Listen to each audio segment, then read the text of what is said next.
కానీ ఇక్కడ యోహాను గారు నిజంగా మనము అప్రిషియేట్ చేయాలండి. వెంటనే తన తల్లిని చేర్చుకున్నాడని వాక్యం సెలవిస్తుందండి. ఎంత మంచి మాట అండి. ఈరోజు యవన బిడ్డలారా, ప్రతి ఒక్కరు మీ బాధ్యతలు నెరవేర్చండి. నీ తల్లిని నీ తండ్రిని యేసు వలె సన్మానించుము. అప్పుడు ఈ భూమి మీద నువ్వు దీర్ఘాయుష్మంతుడిగా బ్రతుకుతావు. ఆ శిలువ మీద మరణిస్తూ ఆయన వీళ్ళు ఏం చేస్తున్నారో క్షమించండి అన్నారు కనుక మనందరూ ఈరోజు వరకు బ్రతికున్నాం. దాన్ని బట్టి మనం దేవుడికి ఎంతో మన రుణవస్తులు చెల్లించాలి.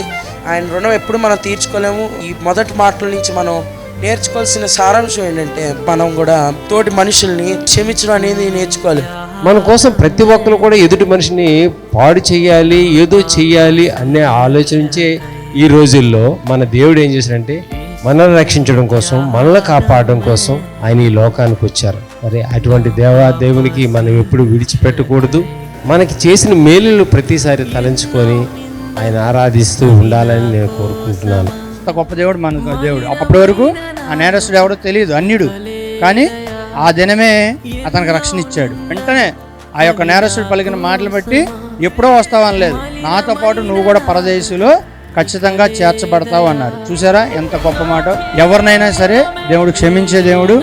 మన హృదయాన్ని దేవుడికి అప్పగించుకోవాలి. మనలో ఉన్న చెడు తలంపులు, చెడు అలవాట్లు తీసివేయాలి. దేవునికి మించింది ఏది మనకు అక్కర్లేదండి.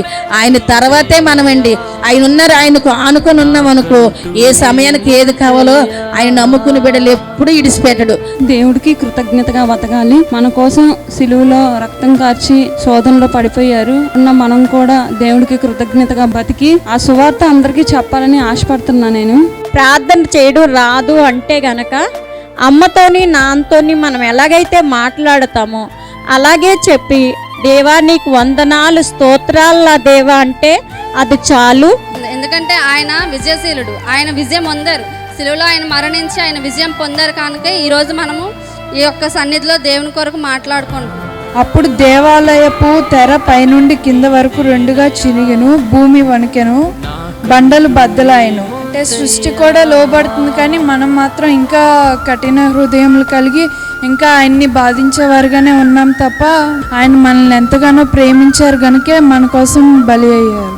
ఆయన ఎంతగానో వేదన అనుభవించి అంత దీన స్థితిలో ఉన్నా, అంత వేదన ఆయన కలుగుతున్నా ఆయన తల్లిని ఆయన విడిచిపెట్టలేదు. దేవుడి మాటలు దీవించునుగాక. ఆమేన్. దేవునికి స్తోత్రం చెప్దాం అందరూ. దేవునికి స్తోత్రం. హల్లెలూయా. చాలా చక్కగా వివరించాను అన్న. Very good. God bless you.